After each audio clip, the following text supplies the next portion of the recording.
Welcome to this week's episode of 20 Minute Tims. If you want more podcasts, videos right from us, including our new squad assessment video that's going to be dropping, patreon.com/20minutetims. You can go on there, you can support the podcast, you can get extra content. But this week I'm joined by Stephen. For the last time. Yes, I thought you were going to drop a resignation on us there. It's in the offing. It's in the offing if this keeps up. And Melly. Yes. And we're going to be discussing, quite simply, the state of Celtic. I mean, it's the nick of Celtic. It's been chipping away as the last couple of weeks, Stephen. The performances have been getting progressively worse. Drop points last week, released our video. This one's on you, Brendan, because so far Brendan's had it, the players have had it, the recruitment's had it, and Brendan himself has sort of came out and said he wasn't surprised at the loss. Extraordinary thing to say, isn't it? Extraordinary thing to say. So you're kind of left thinking, well, who is to blame? Whose fault is all this? Wait. If you were going to say, not just the Hearts game, because we discussed the Hearts game on the At The Match podcast, you guys were there, and that podcast is available to anyone that wants to hear it on patreon.com. So you discussed the ins and outs of the game. That's what we do in the At The Match. But if you're going to take Celtic as a whole, where we are just now, the league we've pissed away, the style of football we're playing, the players that we're playing, the signings that we're not playing, how do you rank the blame, really? Who sits top of the tree, second and third? So, slam dunking in at number one, is that what you want to know? Yeah. Who's absolutely to blame for this? Build up. Do it backwards, right? So, who have we got? Then we've got the board, the players, the manager, and us podcasters. Yes, I think, see, to be honest, the board, that phrase, the board, it's almost become pretty meaningless to me. Yeah. Because I think the problem is it's just a catch-all now for vague white dudes in suits. I don't really know who's a board member and who's not. So if I was going to attribute blame anywhere, I think for the purpose of this, I'd want to, the three categories would be recruitment, players and manager, I think. Because the recruitment to me, not just the board, but specifically the recruitment for me is a key element of the board that I think needs to be discussed. Yeah, I think recruitment is kind of lumped in there with the board now, isn't it? I think the way it's discussed anyway, in broad terms, I think it basically anyone who's not the players or Brendan Rodgers is effectively just branded yes, that's the board, why I wanted to Yeah. focus in on that. Yeah. How to even choose who the most to blame is, because it's a very easy thing. It's a bit of a cop-out. It's a bit of a fence sit to say that everyone is equally to blame. That's probably not true, but I am asking serious questions of absolutely everyone involved, and that's a very dangerous position to be in as a club, because we've seen it before.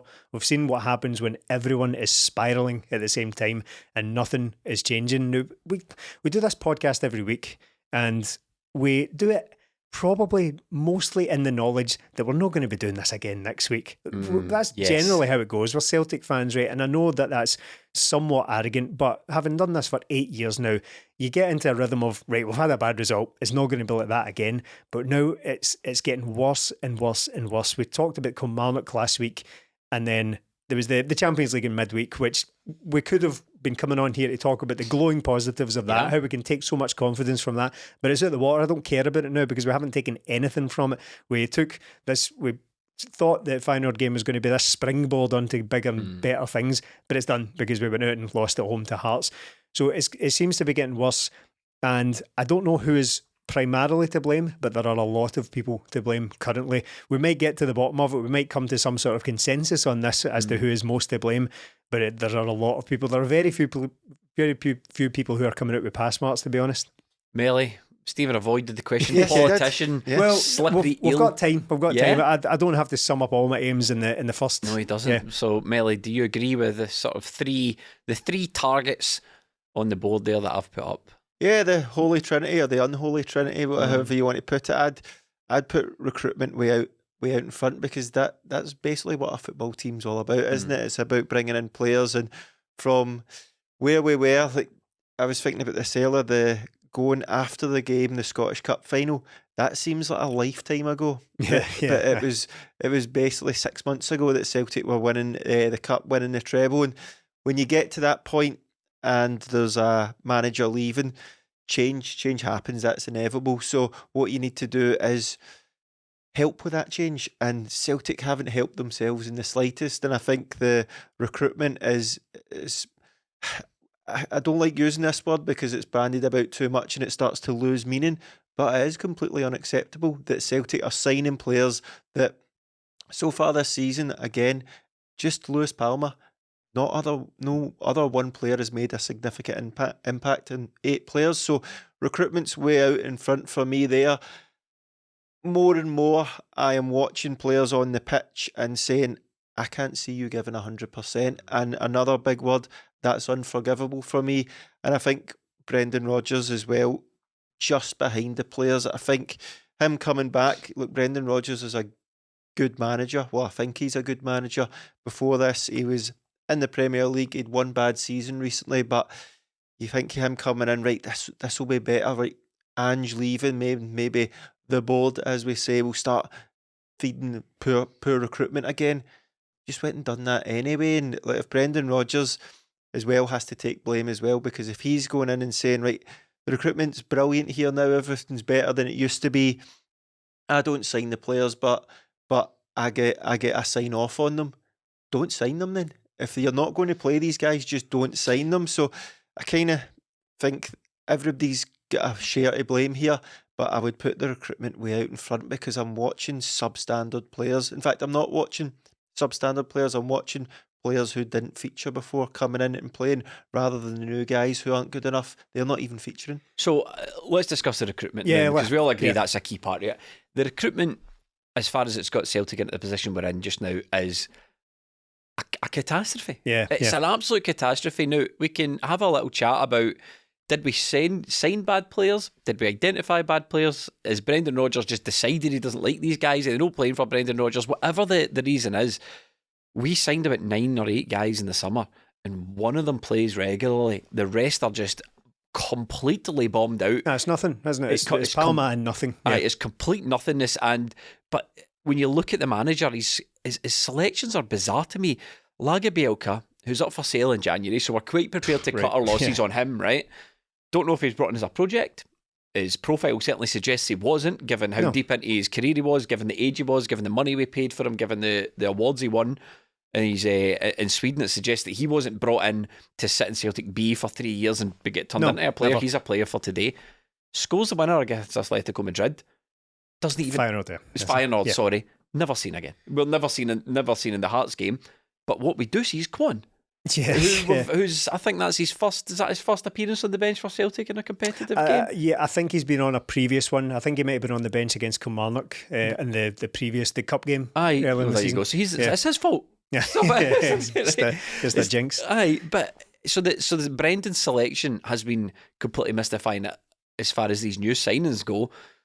But they've been absolutely catastrophic. The window has been an unmitigated disaster, and we've had, and this isn't a game of boogeyman. This isn't like, his name's Lowell, he has to go, right? Lee Congerton, Nicky Hammond, 2 guys who came into Celtic, had terrible transfer windows, and they just left.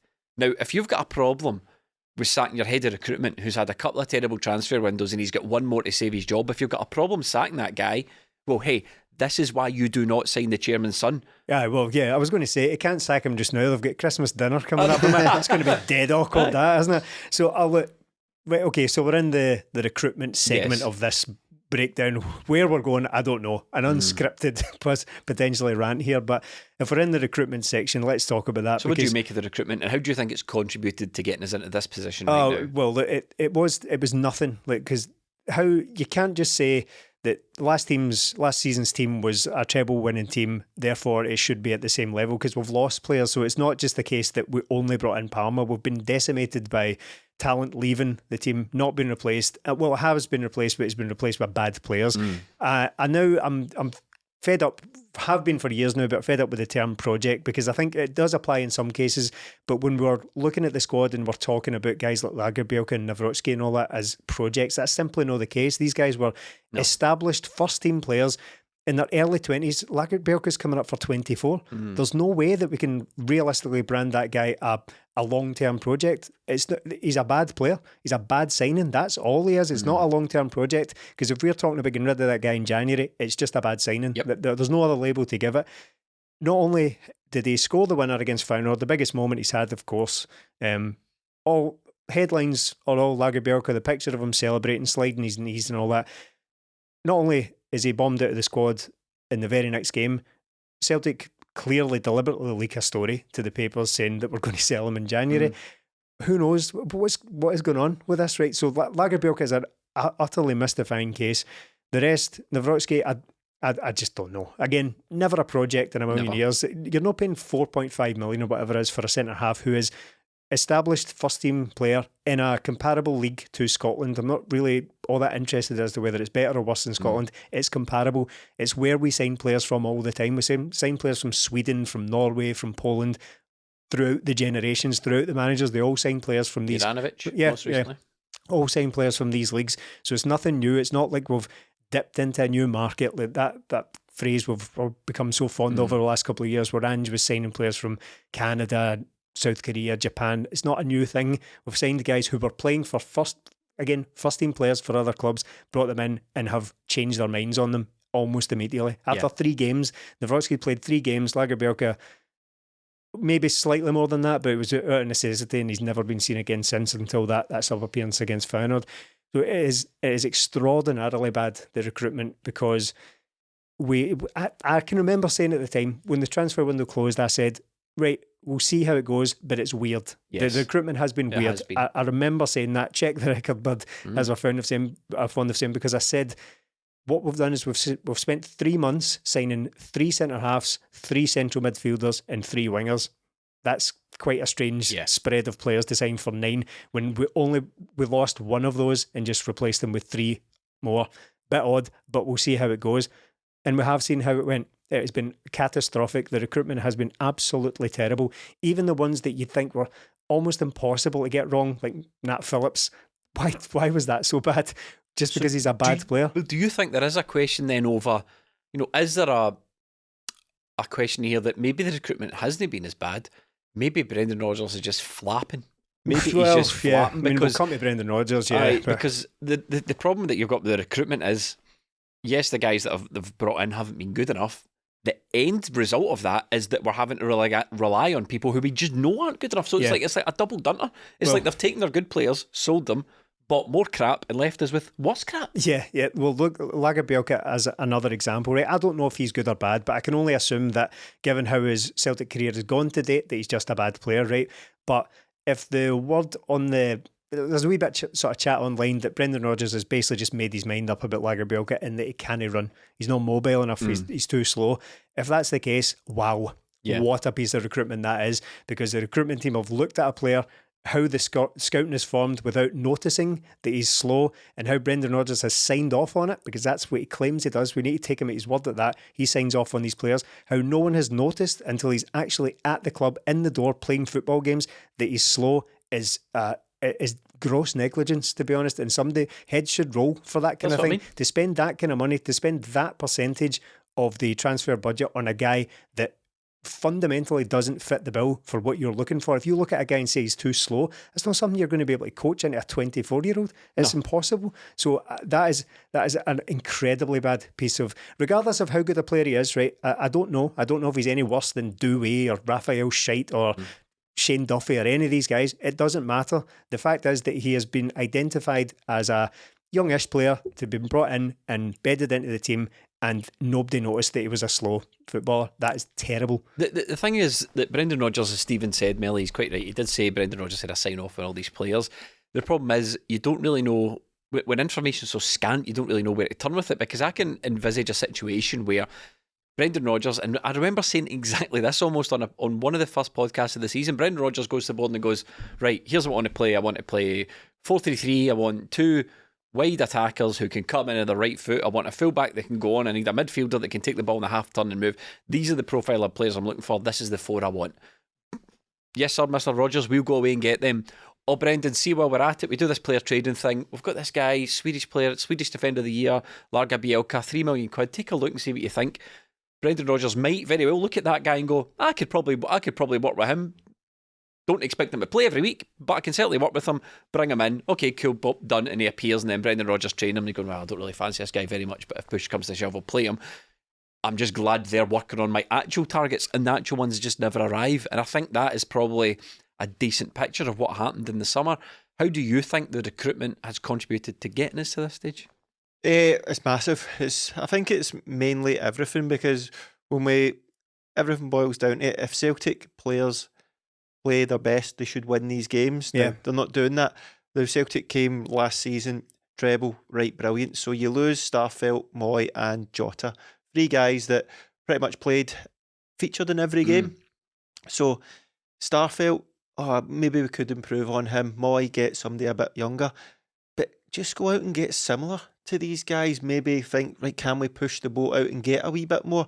20 million, is you tell me there's not 6 million pound players that you just go out and replace these guys and get better. I think it can be done because we've seen it with Carter Vickers, we've seen it with Jota. You get what you pay for these days, and see trying to go out and pay 2 million for guys in this day and age is, you're not going to get better. We were paying 2 million for guys 10 years ago and they weren't good enough. And they weren't good enough, and yet we're still doing it. Celtic have got this thing where need to be under this age, under this price tag, and look, under this wage budget. We're spending less wages on players, and I think it's I hate giving them credit, but Rangers, for all their faults, have got through in Europe. They've won a cup already this season. They've got a bit of momentum. They've got rid of a problem like you were talking about Saturday. But when I look at their first team, and not all these players are good, right? I mentioned this on the At The Match. Not all these players are good or have worked out. But what Michael Beale said in the summer is, I want these players. Rangers went and got them. And when I look at their first team, Butland and goal, on a fortune, right? Celtic, 36-year-old Joe Hart. You've got Goldson, centre-back, on a fortune. Tavernier, on a fortune. Lundstrom, Lawrence, Cantwell, Dessers, Danilo, who else? Lundstrom, Sima. Yeah. All these guys playing in their first team, some of them not very good, all on a fortune. Celtic have spread masses of wages across 35 players, and we've got about 5 good players. Their big earners are playing football for them. Now, Lammers hasn't turned out well, but the manager wanted him. That was his main target, and they made it happen. Celtic aren't making these things happen. Sometimes I think our recruitment team are trying to be too clever by half. Do you know what I mean? Celtic are obviously, they're addicted to continuity, and they seem to have like this close-minded approach to football where we've been doing everything right. We're one of the best run clubs in Europe, apparently. They said at the AGM, I heard from another podcast that was there. Really? Which is laughable, honestly laughable. But they try to be too clever by half, I think. They try to say, well, do you know what? See while other teams are doing this, we've got a contact in Sweden that can give us this. But it's what I just don't see is any sort of recognition of the fact that it's just not worked. It's simply not worked. Well, I'll show you why that hasn't worked. So you said there about how Lagerbielke might just be a supplementary player to the real targets, and I find that entirely plausible. I think that's very believable as to what's happening behind the scenes. But that is a problem in itself because we have accumulated far too many players, and Brendan Rodgers has acknowledged this. He's acknowledged this publicly. He said we've got too many players and we need a lot to go. So why would anyone think that that's a good idea? Why would even Brendan Rodgers agree to that? All of a sudden we've got 9 players coming in. He doesn't want any of them. Meanwhile, he thinks that other targets are coming. A further 4 players of genuine quality are coming in, and all of a sudden you turn around and you've got 35 players and you don't want half of them. Where's the disconnect? Where's the communication going on here? It's completely broken. How can we have a manager who wants to work with a tight squad of 24 players, and we've got 35, and we bring in 9 players? He's not really sure on any of them, but he kind of agrees to on the off chance that other players are coming in behind him. All of a sudden, that means we've signed 15 players. Yeah. None of it works. This is what I'm getting at. Like, this is why I think the recruitment stands alone, because even if that's not what happened, even if every single player was profiled, brought to Brendan Rodgers, he watched the video that was presented, he goes, yes, go sign him. The very fact that he's not playing them now means it was a bad signing. Yeah. It doesn't matter what happened before, and this isn't the 70s. Brendan Rodgers isn't flying to Sweden and watching a guy for 3 games and speaking to his old managers and all that. The work's getting done by the recruitment team, and they're bringing these players to the manager. I coach the players that are given to me. That's what Brendan Rodgers says. So whether you think Brendan Rodgers doesn't trust these guys, whether he's lost the whatever, like you said, whatever the situation might be, Melly, that guy's at the club now, the manager's not playing him, you failed. Full stop. And look, you see it because every signing like that, I still don't know if half of them are good or not because we simply haven't seen them. But that tells you its own story. They're not good enough. Yeah. Like Tillio, he's not good enough. I don't need to. We've seen 5 minutes. He looked all right. Doesn't matter. The manager is choosing not to play him. The manager is choosing to pick other guys who are not playing well ahead of him every single week. So he's not good enough. And when Brendan Rodgers came in, he asked for specific things. He He said quality, he mentioned power, and he said he needed 4 players. He get 9.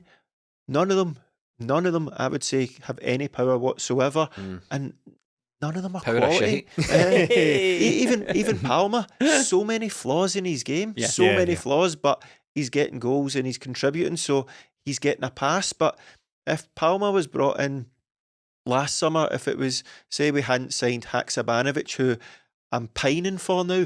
If we hadn't signed Haksabanovic and signed Palmer, I don't think he'd have featured that much for Celtic. I think he'd have been one of those guys, this hasn't worked out. But Palmer's come in and looked decent because the rest of them have looked terrible. And you're looking around the squad and going, we're dishing out massive contracts to these guys. Where are we going to go with this? Where are we going to go? Because we're now looking at 35 players. We're looking at 3 or 4 we need in this next window, and we need to ship out about 10. That would still leave us. Any confidence either of you? So what Melly said, I think we can agree. 3 or 4 players. That's what everyone's talking about. We need to ship out. Yada yada. Do you have any confidence in the recruitment team pulling this off? Absolutely none. Because if we had, Celtic were flying last season, and we probably knew maybe from the turn of the year, March time, certain players would want to leave. And even if you didn't, you need to be prepared for this. You're Celtic. You have a player trading, I nearly done Neil Lennon quotations there. We have a player trading model where we are saying, right, we bring in players and we sell them on. There's no way you can't think Jota, Kyogo, O'Reilly, Carter Vickers, Hatate, all of them are going to be there next season. There's no way you can think that. So you have to prepare for this. Celtic didn't do that. They didn't do that. They bring in these players, and even still, the window slams shut, 9 players in, and you're looking at it going, we've only got 1 left back that the manager trusts. We've got a 36-year-old goalkeeper who's out of contract in the summer. We haven't even addressed everything we need to address here. The manager's asked for 4 players. You've given him 9 and you haven't addressed positions. So a catastrophic failure in recruitment at the summer has definitely contributed to the conditions. January, before we move on from that. I'm about to move on to January. That was the next thing. So January, I thought we were closing off the recruitment segment there and opening up another one. But the January, whether I'm confident on the recruitment team being able to get the job done, yes and no. I think I could see them bringing in 3 or 4 players in January, because quite frankly, if they don't, they are absolutely at it and they're out the door if they don't do this right. It has become such a impending crisis that if they don't do that, then how did they even get these jobs in the first place? It's not a bold prediction because, we do those at a special time of the year, but it's a semi-bold prediction. Yeah. They're not going to do it in January, and our head of recruitment will be out the door in the summer. Well, good. That's my prediction. That's fine. Well, I hope that doesn't happen. For our own sake, I hope that doesn't happen. I hope we get 3, 4 successful signings in January and we can actually turn this around, but it's not looking like it just now. The other side of it is getting rid of these players, and there's no chance. There's no chance we're getting rid of these players, because Celtic have always, in my lifetime, they've always been terrible at that. Still got guys. Yeah. So people talk about the player trading model. Yeah, we sold Van Dijk and Tierney and Dembele years ago now. Wanyama 10 years ago or whatever it was now. So we are capable of selling big players, but the rest of them are there forever. Basically, they're there until the end of their contracts, because of the nature of Celtic and bringing these players to Celtic Scotland. Money in it. Celtic wages. So they're all on Celtic wages, and crucially, more importantly than that, they're on 5-year contracts, which is absolutely preposterous at this point. Yuki Kobayashi, 5 years. Kwon, 5 years. Yang, 5 years. Jesus. James McCarthy, we've laughed at so many times, but he's got another season after this one. James Forrest is still going. Mikey Johnston still has a contract to 2025.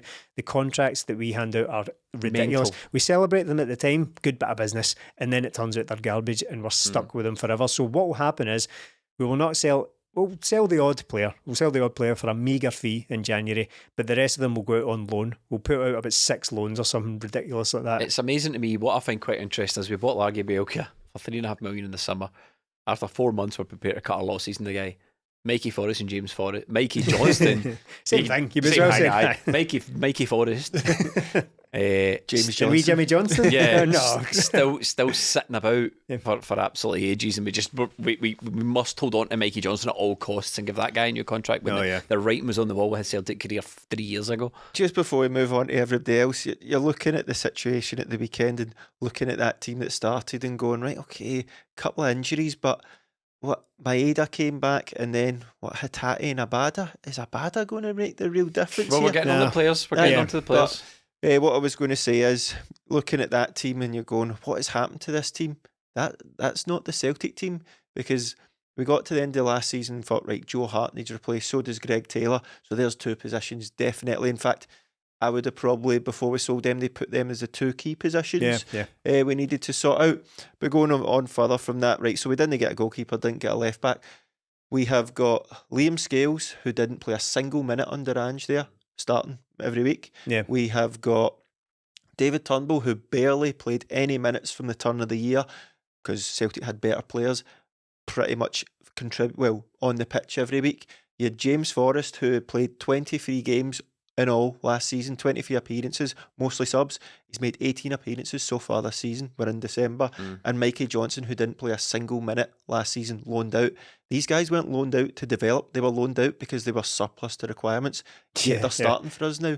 How has this happened? And this goes back to recruitment, because everyone you've signed is worse than these guys. Yeah, and it's really that simple. When you're incapable of doing your job, and final thing on recruitment, because I really want to try and keep the structure here. For me, I take Brendan Rodgers at his word when he says I needed 4 players in the summer before I lost anyone, and I still feel that's where we are. And that is I can't even make it any clearer. It's a catastrophic failure of recruitment here, and that is how the contribution of the recruitment team has got us to this position, by not providing the manager with players good enough to start games against the head of the duds that Martin Melly just rhymed off there. And speaking of duds, let's just talk about the players. There's nothing difficult, I don't think, Stephen, in what Brendan Rodgers is asking these players to do. I don't think he's asking, Greg Taylor beat 6 guys and get to the touchline and loft balls in. He's not asking David Turnbull to run, doggies up and down the pitch all the time. He's not asking Mikey Johnson to be Ronaldinho. But they are simply incapable of doing what the manager's asking for. Yeah. And also, more worrying for me, they do not look like they're giving their all. There's players out there who don't look like they know what it takes to be a Celtic player. Yeah, and on the manager's instructions, we'll talk about that later as well, because I think that whether the things that the players have been asked to do is effective in getting football games won, don't know. That's a different subject. On the players' execution of it, well off the standard required, because it's manager's instructions, tactics, the approach, the style of play and all that. None of that figures into a discussion as to whether you can control the ball, functionally pass the ball, press, use the ball well. Yeah, when you've got it at your not feet. let it bobble off you, not stand on the ball, not trip over it and dribble out of the pitch, not constantly. I mean, the corners against Hearts, right? We get about 18 corners, I think it was, right? And that was, I turned around to you, Melly, and that was my go-to hilarious exaggeration example. We've had about 18 corners. We did. that was my exaggeration. But the reason we were getting so many corners was because everyone was advancing and smashing it off somebody's shins and going out for a corner. Everybody celebrates it at the time, but I remember sitting there thinking, this is woeful. This is our idea, is it? Get forward, smash it off shins, get a corner, take it short, and then it ends up back with Joe Hart. So all of that is absolute garbage. Right? We look like a bad football team just now, a bad, technically inefficient football team, and that's nothing to do with manager's instructions. That's just basics. We watch the highlights before we turn the mics on here, and David Turnbull goes to close a guy down and the guy just skips past him. Yeah, it's embarrassing. Playing stupid wee clipped balls over the top, and there's a few players doing that. I've seen far too much of that this season, where we get to the edge of the box and just play a wee lofted ball and the manager's definitely no asking. This is what I mean. Like there's separation here. There's separation between players and manager. Like you said, the manager is no asking David Turnbull to play these dumb, flighty clipped balls over the top. Now David Turnbull might turn around and say, well look, I'm kind of left with no option because they're packed at defence. Guarantee the manager's no asking you to do this. Mikey Johnson, it's getting to the point now where it's quite difficult to talk about Mikey Johnson because difficult to watch, but here's his contribution, right? Minutes played, so he played a full half against Hearts. 0 goals, as we know, 0 assists, 17 accurate passes, 0 chances created, 0 tackles won, 0 ground duels won, 0 aerial duels won, 34 touches, 1 touch in the opposition box, 0 successful dribbles, 0 accurate crosses and dispossessed. I mean, that is an afternoon's work for me. I would achieve that out there. Yeah, no, it's not even exaggerating. I could go out and put a shift like that. Literally 0. Yeah, I could go out and fall over the ball and dribble into people's shins and smash it off people and win exciting corners and all that. Mikey Johnson, right, it's becoming as I said, difficult to watch now Yeah. with Mikey Johnson. It is bordering on cruel. Not necessarily from any individual. I'm not saying the manager's being cruel in picking Mikey Johnson, because ultimately he's a professional footballer and should be able to turn in some sort of performance rate. But I just mean how football has gone for Mikey Johnson. It's beginning to feel like a bit of a circus. It's beginning to feel like a car crash that I don't want to look at, but I am. Let me just see on that. See the crap that Mikey Johnson turns in for us week in, week out. You would get away with that with Hearts or Motherwell or Kelly or one of these other. They'd have it. I don't think they would now. I think it's beyond that for Mikey Johnson. I've heard other people suggest that he could go down and make a career for himself in the English Championship. Not a chance. He's not good enough. He's not a good player. I can believe that behind the scenes, everyone has been enamoured with Mikey Johnson, shows lovely tricks and touches and all that in training, skins people, rattles one into the bottom corner. But on the football pitch, he's woefully ineffective. I mean, he can't even. What was it? 0%, 0 out of 3 dribbles or something like that. It was zero. So 0. Yeah, he can't take anyone on. And I know he came on and looked okay against Lazio. He did a wee back heel against St Johnstone. Everything looks fine, but he's not good enough. And the idea that we've still got him, he should have been in MLS or something, Australia 3 years ago. He's never ever going to make it at Celtic. Just stop it now. And I know to an extent it's because there's very few other options, but again, he should. Who signed off that contract? Was extended 2 years ago or whatever it was. So we've tried everything now. We've tried everything with Mikey Johnson. All the things that people think are the magic formula to improving a footballer. He's played under several very, very good managers, top level managers, elite managers. He has had the loan that everyone thinks is going to fix everything. Needs to go out on loan. He's had that, and it hasn't worked. He is still exactly the same player as at 24 as he was when he was 17, exactly the same player, which is another glaring example of why just because a player's got potential doesn't mean they're ever going to realise it. Doesn't mean they're going to get better. If you just stick with it, just extend his contract again and again and again, just keep him in perpetuity, because he's got so much potential, he'll end up much better. It hasn't happened. It hasn't. In fact, if anything, he's got worse. Would you make of the effort shown by these players? And you can pick as many individuals as you want. It's appalling. I've never ever booed Celtic in my life, and the full time whistle went and I didn't even think about it. It just happened. It happened because I couldn't believe what I was seeing. So many times the ball would, in that second half, it would come to Anthony Ralston, and I know I defend him a lot, but he came on and he actually tried to make things happen. He picked up the ball, he tried to drive, he had a good couple of long passes out to Palma, out to switch it out. But there was points in the game where he's just like that.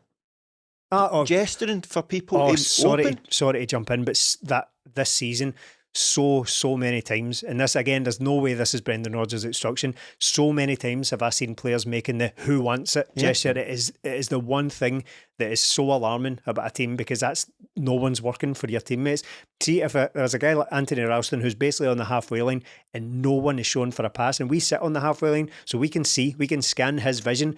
There's nobody available, so he ends up just standing with the ball at his feet, pointing, "Who wants it? Who wants it?" That is unforgivable for a team, because that's when serious rot starts creeping in. That's when you're not working for your teammates. That's a serious alarm bell. Yeah, I think looking at that and you're going, but that's not the first time. I've seen Matt O'Reilly and Callum McGregor look about at games. I've seen Palmer try to do things and O'Reilly and McGregor go mental at him. Like, that's not the instructions. And there's so much passing the buck, not taking responsibility. And this word bravery is usually used in football, but it's not about going into tackles. It's asking for the ball when the crowd's going to get on your back. It's making the runs. But so many times you'll see a player pass the ball and then that's it. Oh, I've passed the ball. Nothing to do with me anymore.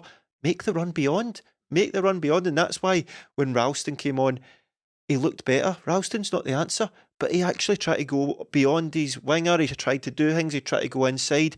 When he was going beyond, he was actually sprinting towards the ball. The lack of sprinting, the lack of closing down, like we were watching there with Turnbull, that was a pathetic excuse for a tackle. Hearts get the ball. It's a five-a-sides. Everybody's got work in the morning tackling it. No slide tackles, lads.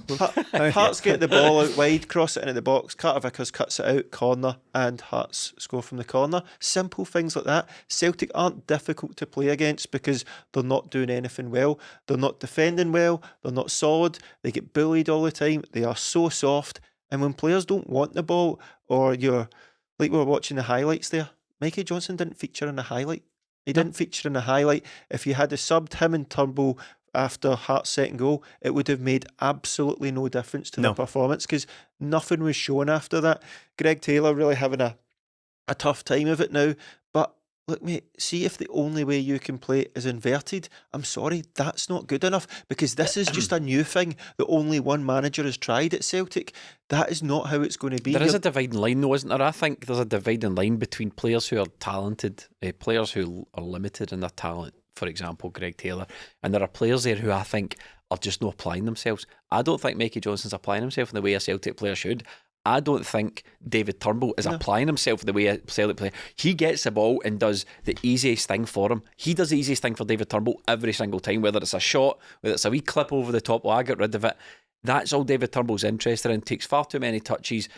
That's why it annoys me. Greg Taylor's a different example. We know Greg Taylor's a limited player and Ange managed to get the best out of him. But it's when there's players like even Palmer, like you're at Celtic and that's the way you need to play. And wind the clock back, recruitment. We've ended up with these players. A lot of them, no manager in years has ever felt was good enough for Celtic. Every manager has tried. The two players we spoke about, Mikey Johnson and David Turnbull, just because they were playing against Hearts. Every manager that's played them kind of never really relied on them. They're all on the third manager, whether it be Lennon, Rodgers, Ange. None of them want them. None of them want them. None of them think they should be playing. And it's again why Celtic, let's just dish out a contract. But this is what happens because you're stuck with these guys. So at some point they have to play. Like James Forrest is still one of Celtic's main attacking players right now. Yeah. That is unacceptable. Again, I'm using that word, but why is this guy who isn't that old, by the way, isn't that old, why is he the main threat? Because we keep dishing out these contracts thinking, we need to keep these guys around. No, we don't, because just go and get Armstrong from Kilmarnock because he's no worse than when you talk about, look, would Mikey Johnson do well in the rest of the Scottish League? You need to put effort in, so I don't really think so, no. David Turnbull, Armstrong, by the way, hard pass. I don't think he's there for Celtic, but would he be doing any worse than these guys? No, he'd probably be doing better. He absolutely ripped us a new one just last week. Do you think Brendan Rodgers got a bit of an issue in his hands here? Because there's players who, in my opinion, for whatever reason, and we'll get to the manager, are just not playing for Celtic. They're not putting in shifts. And other managers would drop them. But Brendan Rodgers has sort of got his hand forced by these guys. And if you look at the player stats, he's got his hand forced to play them because his options have been limited. But if you look at the player stats, Scales, McGregor and O'Reilly are the three bit. Yes, Scales, McGregor and O'Reilly were the three best players according to Fought Mob stats. Those are the three guys that you can say try every single week for Celtic. Those are the three guys whose effort you can never fault. I've slaughtered Scales on this podcast, but I know why the manager picks him. Because I think Brendan Rodgers might have a problem here, Stephen, insofar as he's looking across his squad, he's going, I can't trust many of you. He read the Riot Act a couple of weeks ago, and it didn't last very long. He threw a lot of them under the bus after Hearts. I'm really, really, really intrigued to see what the next game's like, because see if there's players that are no playing for you, players no putting in effort. What Brendan Rodgers did about saying he wasn't surprised that lost, that their effort's no good enough, that all that sort of stuff, I really don't think that has a positive effect on many of the players. If a player's already checked out, if a player's already not that interested in playing, if a player like David Turnbull's dragging his heels on whether or not he wants to sign a contract, I would definitely wouldn't give him one. Can we criticise him coming out and saying that when that's exactly what we're saying? We all know Mikey Johnson and David Turnbull, their time's up at Celtic. For all Mikey Johnson should be away, David Turnbull will be away. But that doesn't excuse the fact that you don't put the effort in while you're here. And if they're not good enough at Celtic, there's no shame in that. But to be turning in these performances pretty much on a weekly basis, it gets to the point you're like, that a lot of that's effort. That's effort and desire. And if you don't have that, what can we do at Celtic? So do you think Brendan's got a problem with these players who are seemingly not putting in the effort? Well, yeah. I mean, this is... Well, do you think I suppose what I might ask, what I was getting at there, was do you think there's like a divide in the camp here between the players who are quite clearly playing for the manager and playing for him, and a lot of players who either are unwilling or incapable? Now, I don't know if we've got a press conference coming up, we get invited to them quite sporadically, but I would love to sit in front of Brendan Rodgers and go, are your players unwilling or incapable to do what you're asking for them? Because it's one of the two. Yeah, that's the only answer. Well, this hasn't occurred to me before, so I haven't really thought about this. So the truth is, I don't know. But if that is the case, And even if it's not, I don't mean like a split dressing room. I mean, he's looking at his camp going, I can rely on 4 guys here. Yeah, the rest I can't. Well, that's my point. That's why this is a major worry. This is why I am seriously worried about this season, and I don't think all the problems can be solved in January. So even, at best, right, sign 3-4 players in January. What are we going to do about the other 12? Yeah. That we're talking about now that aren't putting an effort in. Don't get me wrong, 3 good signings, can reinvigorate a team, obviously. Bringing Hatate. That can reinvigorate a team. I just don't have any confidence in it happening. And, what 3 positions do you target? Because I could think about 6 at least. Well, that's it. Anyway, on you go. But even at that, if we do bring those players in, it still leaves a lot of players who we have completely, as we're revealing through their conversation here, that we've completely lost trust in. And if we're speculating that these guys aren't putting a shift in, so what do we do with them? They're going to be here for the rest of the season. So what is the criteria? What is the threshold for being bombed completely out of the squad? Because we think what we are seeing just now is a load of players who are making it onto the pitch, who are pulling on a jersey, pulling on their boots and making it onto the pitch for a Celtic team who we think aren't applying themselves properly. Meanwhile, we've got guys who have been bombed completely out of the squad or come in and out of the squad. And then we've got guys like David Turnbull who are coming in and playing quite frequently and putting in shifts like that. So it's an absolute mess. Like, what is the criteria? Why is Bernardo not playing? If what we think is true, and David Turnbull isn't bothered his arse, he's basically in holiday mode because his contract's up at the end of the season. He's got his agent probably looking for another move. Don't play him. Play one of the guys that were brought to the club in the summer. So this is what brings this is what brings on the manager. So I think we can, the recruitment abomination, an absolute shambles, and you've got January to save your job or somebody needs to walk for the money, the millions of pounds that have been waiting. I mean, if you're a shareholder at Celtic, your name's not Desmond, you would perhaps be looking at this going, how many millions of pounds did you waste over the last couple of years, and why is this guy still in the job, right? Secondly, the players, I think we can admit, why is your son still in a job? They're no good enough. And they're certainly not applying themselves. There's players in there who ought to be ashamed of themselves, the application that they're putting in. But the third is the manager. And there is an alternative universe here, Stephen, is there not? Where, you still might opening gambit there, where we're going, Turnbull's crap. Okay, we'll play Bernardo then. Well, I can't play. And Brendan Rodgers, can't he play Bernardo? He's not very good. Play Home then. Home's not very good then. Right, well, give me another midfielder that can play in that position that's not injured. Well, Iwata is injured, so yeah. Well, you know what I'm getting at. I don't really rate this Scales guy I've got. Why are you not playing Naroki? Why are you not playing? Why do we need to get rid of Lagerbielke? Yeah. I don't rate Mikey Johnson. Play Yang. I don't rate him either. There is another reality where the recruitment actually hasn't been that bad, but just the manager just cannot get a tune out of these players. Well, I think both can be true at the same time. I don't think, if we come to the conclusion that Brendan Rodgers is the main problem here, and I don't yet think it is, then it still doesn't change anything I think about the recruitment. I don't think the recruitment's been good, and I'm looking at Brendan Rodgers saying, do something with this absolute carnival of garbage we've got. Basically, do something. Yes, because I think there's a I just want to put on the record, I've noticed something that we've been doing in this podcast. Well, I've certainly been doing it, and I listen to what you're saying. I think you've agreed with me, so we're all hate for it. We're quite fond of saying, not good enough for Celtic, shouldn't be playing, absolute crap, not good enough, don't want to see him at Celtic again, we need a new keeper, we need a new left back, we need a new striker, we need a new left winger, we need a new midfielder, and simultaneously saying to the manager, you need to get more out of these players. Well, yeah, I don't think those are mutually exclusive. No, I don't think it's a contradiction. I don't think those things are mutually exclusive, because I'm deeply concerned about Brendan Rodgers' performance within these games as well. I just, even if we take the Hearts game in isolation, and that has come at the end, hopefully the end, spoke too soon there, we've still got games to go before we get to this magical promised land of January that's going to fix all the problems, right? So the Hearts is the most recent game. Even if you take that in isolation, the performance of the management that we observe in that game, right, 2-0 down after half an hour, and it just falls apart, absolutely falls apart. So the substitutions that are made, Bernabe comes on at left wing for Palma, absurd, right? I get that Palma was crap, right, but he's still capable of he's your second or third biggest goal threat in there in the conversation with Kyogo and Matt O'Reilly. Neither of them are really getting on the end of anything either, but Palma's one of the main goal threats in the team, as has been demonstrated. So stick Bernabe on.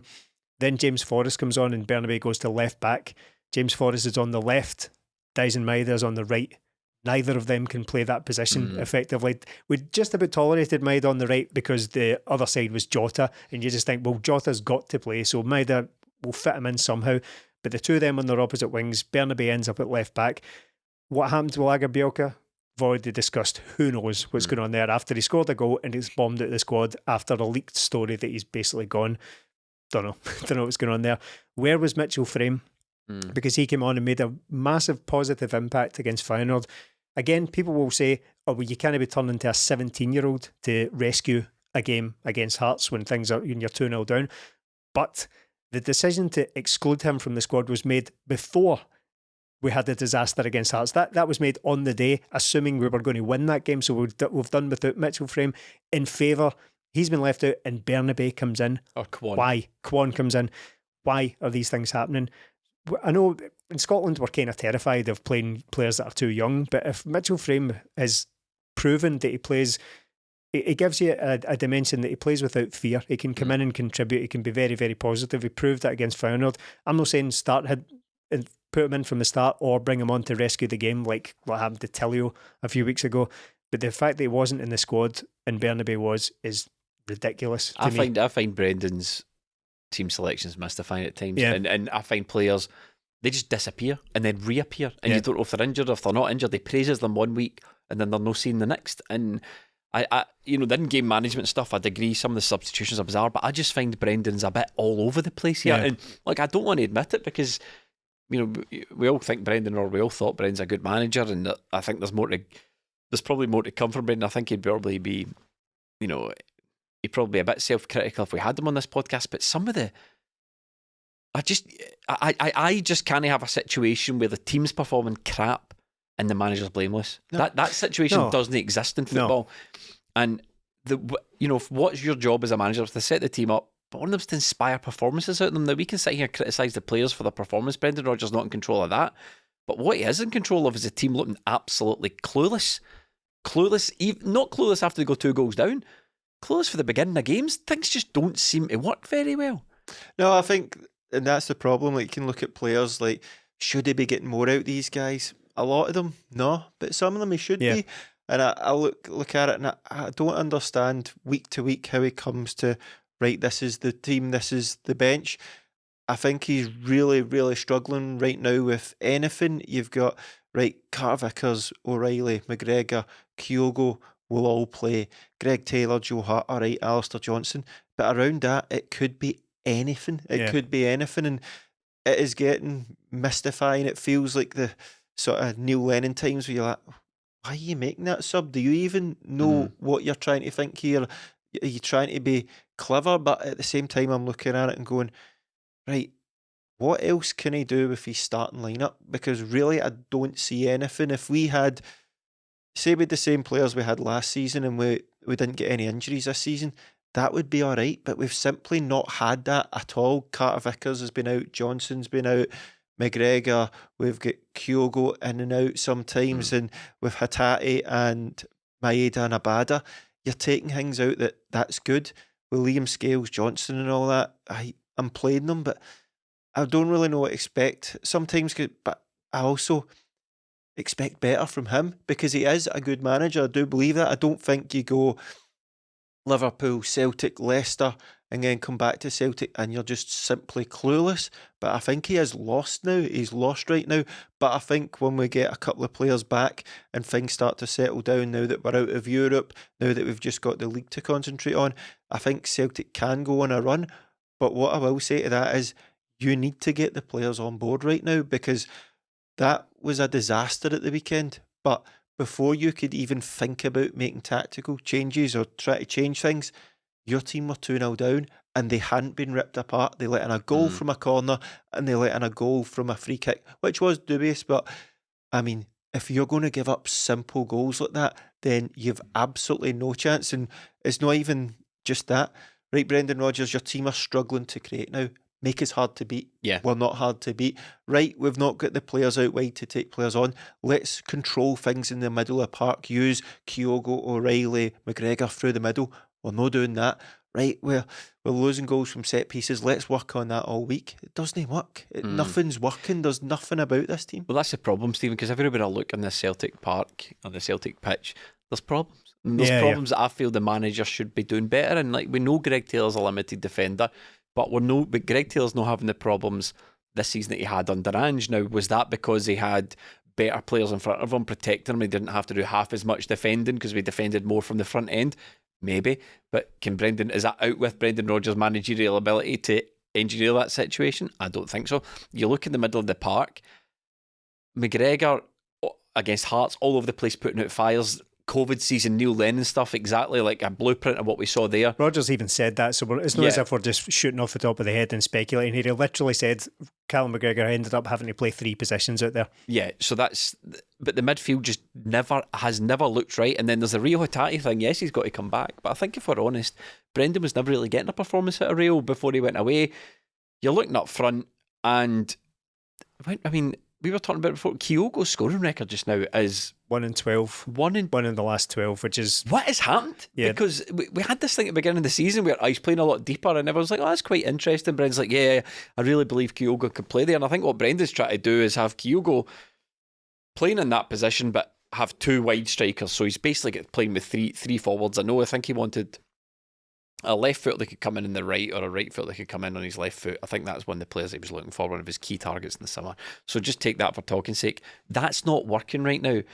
Why have we not been able to find a system that creates good chances for Kyogo? Because I think the problem with Kyogo, Stephen, is we're not creating the chances for him. That's a system problem. Yeah, to me, that is a system problem. To an extent, also personnel, because it could be argued against that Rio Hatate is a major factor in that. But again, he's not had a great season. No. He's not been.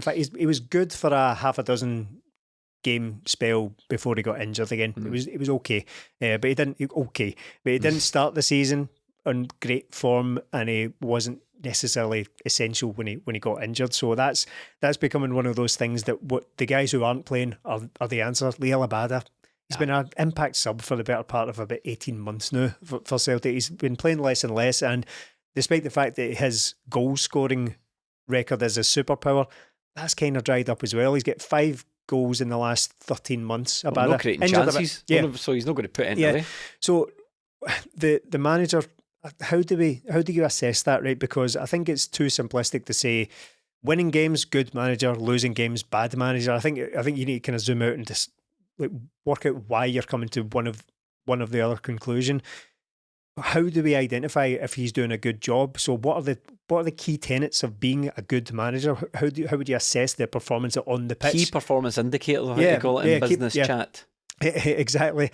So have Celtic developed an identifiable style of play that has us all excited to come along and watch Celtic?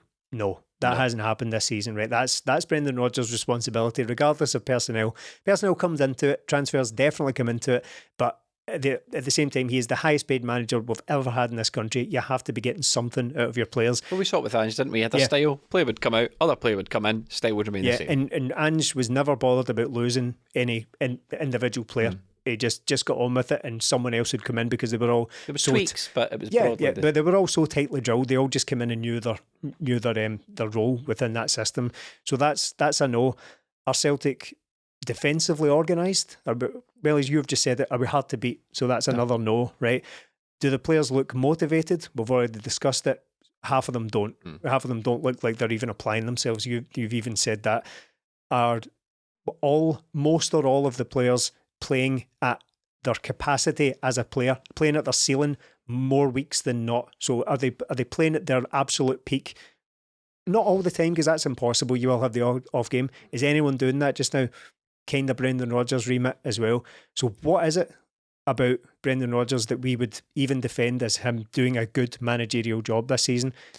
Is there anything, or is it all based in the fact that he was this force of nature 6 or 7 years ago? That can't dismiss that. It's the same guy, and he has come back to the club. 2 near top 4 finishes in the Premier League, and then 1 disastrous season. So while I agree with that all, and look, you have to be doing better than that. I look about the Celtic team and go, right, who are Celtic's important players? So Carter Vickers, he's been in and out this season, but have I got any Have I got anything to question him over? No. Probably not. Matt O'Reilly, no, he's probably been Celtic's best player. Callum McGregor, maybe not as good as last season, but I still can't fault him for effort, and I think he's still one of our best players. Kyogo, right, what does Kyogo rely on? Well, that's supply. Yeah. And he's not getting that. So Celtic's big players aren't the problem for me, apart from Kyogo, but he's never been a guy that gets 100 touches in a game. He can get less than 10 and score 2 goals. So all around that, I'm looking, and it's creativity. The big moments for this season for Celtic would be Matt O'Reilly heading it through for Kyogo. 1-0 against Rangers. Matt O'Reilly playing it to Kyogo in both Champions League games. They are the big moments for Celtic. So nullify Matt O'Reilly and you can nullify Celtic. What Celtic are trying to do here is create. We don't have creative players. We don't have a single player who can take on. Sorry, I was just thinking about Tom Rogic there. Sorry, guys. Sorry, I got distracted there. Sorry, I was thinking about Jota when I was talking. Yeah. But we don't have a single player that can take a man on. Like, those 4 guys I named are really good players, but they're not guys that will get me off my seat. There's not a single player at Celtic that can get me off my seat. We don't have, out of all the 7 wingers we've got, none of them can take a man on. Not a single one of them. So how have we got to this position? And while it is on the manager as well, personnel and just that desire, like, if the ball goes out to you as a wide player, you try and take the man on. They don't do that. They pass the buck, they try to go inside. So when Celtic are trying to do things, it's like boomerang ball. It goes round and it goes round and then it comes back. That's all it is, because there's certain players who aren't willing to take players on, and that is why Matt O'Reilly has looked like our best player, because he's willing to do things. He's getting into areas. How many times did Celtic get out wide at the weekend, put a ball into the box, and Hearts are completely outnumbering us? David Turnbull standing on the edge of the box waiting for some sort of ball to fall back to him. Mikey Johnson absolutely nowhere to be seen. These so guys, many wild shots against Hearts as well. these guys are 30 yards. forward-thinking players at Celtic, and they're not even getting close to scoring. So the problem, well, Brendan Rodgers should be doing better. We should have a style of play. When it all breaks down, is we don't have good enough players in the areas to hurt players, and the ones we do are doing it. But can you rely on Matt O'Reilly all the time? I think I would be more inclined to agree with your point, Stephen. That probably needs refreshing, because he says, what would make you think Brendan Rodgers is a good manager? Had you seen him now? Was your question? I would sort of say nothing. Right, nothing has really made me think, right, Brendan Rodgers has got it, other than his previous history. But you can't really erase that. No. You can't really erase that. You can't say, like, pretend it never happened. But at the same time, sorry to interrupt, but at the same time, there will come a day where that happens, where he is no longer all that much of a force. It comes to every manager. It does, but did Celtic ring his phone just as he was packing up to go to Saudi Arabia? Well, hold on. I agree with what you're saying, but what I'm saying is the fall off is it's not a binary. He's good and he's shite. No, do you know what I mean? So he's good and he's shite. That's not really where it goes. And how good a manager do you really need to be, to produce better than what we've got now? I don't think Brendan Rodgers has went from a Leicester City manager, quadruple treble, all that sort of stuff, to a guy who can't even get a tune out of a Celtic team, regardless of what. I don't think the fall off is that dramatic. Please, just one minute second. So I don't think that fall off's that dramatic. But what I will say is, given everything we've discussed this evening on this podcast, given the recruitment was an absolute abomination, given that the players that we've got left are just crap, or not playing at the best of their ability, putting in performances they ought to be ashamed of, it's very hard for me to ignore that and pin it on the manager. Had Brendan Rodgers went out and, we can't even claim that he got, I could sit here and say, had he got the players he wanted in the summer, someone in here, you or Melly, could put the point across. Well, how do you know he didn't? But we know he didn't, because we ourselves as fans can see the key areas and we see that they haven't been filled. We can just see it. We know that he's still talking about it. So I think you can tick the box that he didn't get the key areas in his squad filled. And we've been talking about that since the summer. But had he had that, I would then say, now this isn't working, because we went out and spent 15 million on this player, 8 million that player, 7 million for that player. We brought in some guy for, I don't know, Manchester City on loan. We brought in top quality players, and this guy can't get a tune out of them. But every player that's came in that we signed in the summer, even me watching them, I went, this guy's not got it. Yeah. Brendan Rodgers didn't even sound the most glowing about when he started them a couple of weeks ago. See that sign before Rodgers came in as manager? It might be Potentially, but every time he's played a misremember. game, I'm like, he's not got it. Lagerbielke's not got it. Navratsky looked okay. Palmer looks okay. Yang, we've all had a laugh about Yang. Kwon, we've all had a laugh about Kwon. So it's not like he was provided with players when I went, he needs to be doing better with this lot. But I do agree that we need to see more for the manager. I mentioned Phillips. Phillips, do you know what I mean? Like, one thing that I do firmly put the manager's feet though, just to wrap up, because I've tried my best to wrangle this into 3 sections, but it's not really worked. But Well, it's because they're They all all interconnected. They are all They're interconnected. they're not separate issues.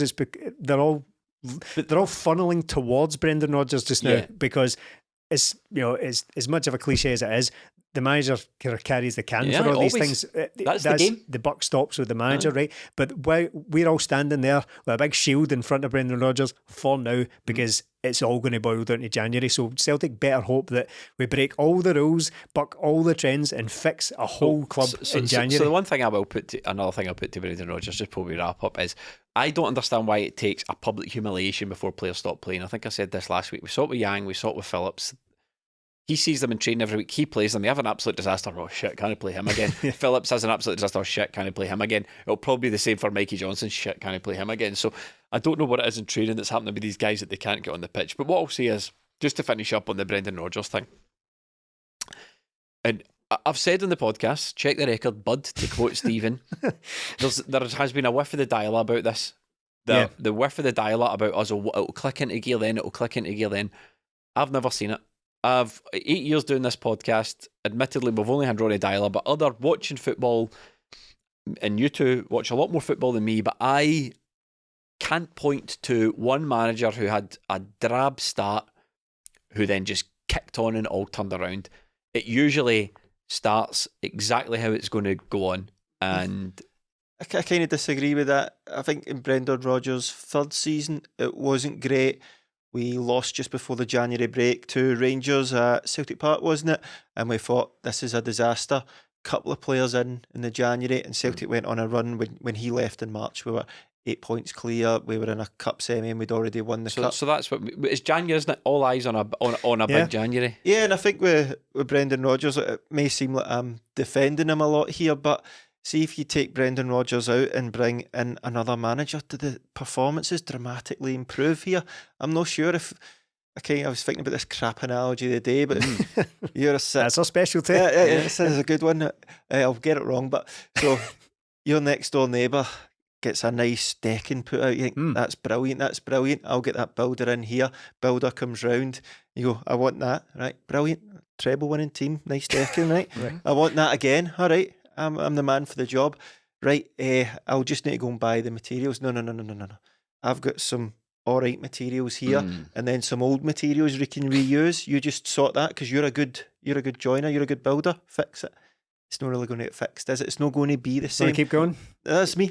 All right. So you've got that. I want to know how the decking turned out, Melly. We're watching it. It's shite.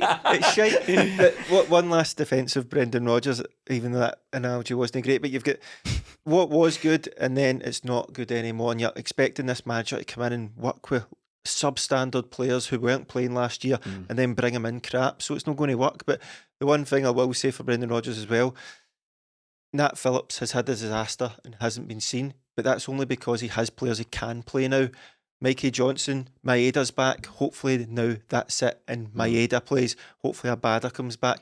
But Celtic, no pinning in Brendan Rodgers, no pinning in the players, no pinning in recruitment. You need to sort this. You need to sort this, because we aren't even sleepwalking away into this anymore. We will lose this. We will lose this league if we do not sort this right now. So, this podcast has been a bit too long, but we did promise the listeners. Just last season. We did promise the listeners. That's a hierarchy of blame. Now we don't necessarily have to stick by it for the rest of the season. No. But the current position we're in right now, Stephen, recruitment, players, a manager. Who is at the bottom? Who carries the least blame for you right now? Rodgers for now. Rodgers for now. But again, everything boils down to January, not just because of the recruitment and all that, but because if Brendan Rodgers, with all we've discussed tonight, if we get 3 or 4 players of genuine quality in, all we've been talking about, right? If we get 10 players out the door, if we get the squad down to 25 with 3 or 4 bits of genuine quality, get Hatate That back. happens. I'll give you the money myself. Yeah. Well, but if even half of that happens and we are still playing this turgid, predictable, boring style of football after that point, then it is Brendan Rodgers. You sound like the dad at Christmas. You've been shouting all year for that bike, and you've no singled it once, Melly. You've got Yuki Kobayashi sitting there doing nothing. That's going to a good kid. So, Melly, who carries the least blame? Manager. Manager, but if this continues like Stephen, it's going to change. Manager, right? So who's in the middle of our Christmas tree of blame here? Stephen, players or recruitment? Well, how to even assess that, because the players is quite a broad spectrum, isn't it? Because as we've discussed tonight, we've got players who are trying to use Melly's analogy. The players are the current materials available. Recruitment are the new materials brought online. Slugs underneath. Look, let me just sort of say, I think ultimately who's carrying the can for this right now may surprise a few people, but it's the players. Some of the performances these guys are putting in Celtic shirts has been absolutely shameful. Absolutely shameful. I don't care how limited a player you are, there's no excuse for no working your arse off when you're playing for Celtic. No. And there's players out there just simply not doing it. So, and some of these players we've discussed tonight, they're nothing to do with recruitment. They've been here for years and they've been paid since they were teenagers at Celtic, and they've no turned up. The recruitment team have made an absolute balls of the summer. That much is evident. They better not make a balls of the January window. But the players carry a lot of blame here for me. They are top of the tree. I think I would have recruitment first, because that's the reason these players are playing. And it's not a shock that Mikey Johnson's not good enough. It's not a shock that David Turnbull is not good enough. This was true. Liam Scales, for all he's done, he was good. Last week we slaughtered him, good during the week, but then at the weekend I'm like, you're not even strong enough to beat a Hearts player in the air at a corner. So all these players, like, it filters down. If you can't keep replacing these players, and we've seen it over the years, you chip away at the quality and you're left with that. And we've seen it before. I know you hate it, but Charlie Mulgrew was not the best centre midfielder at Celtic, but we sold Wanyama, we sold Kyle, and all of a sudden he's playing. David Turnbull is not the best midfielder. He was 6th choice maybe last season, and now he's playing. James Forrest, 4th or 5th choice, he's playing. So the recruitment's been so bad that these players are now playing. Stephen Welsh is ahead of our 2 major signings from. Is he better than 2 guys that are £4 million? They shouldn't be. He shouldn't be. This is how we should be pushing on, and we simply haven't done it. So recruitment, and then it filters down to player, then manager. It's not good enough. Okay, it's the recruitment team. On that, we will see you next week. Thank you so much. But also everyone. Thank you so much for watching and listening.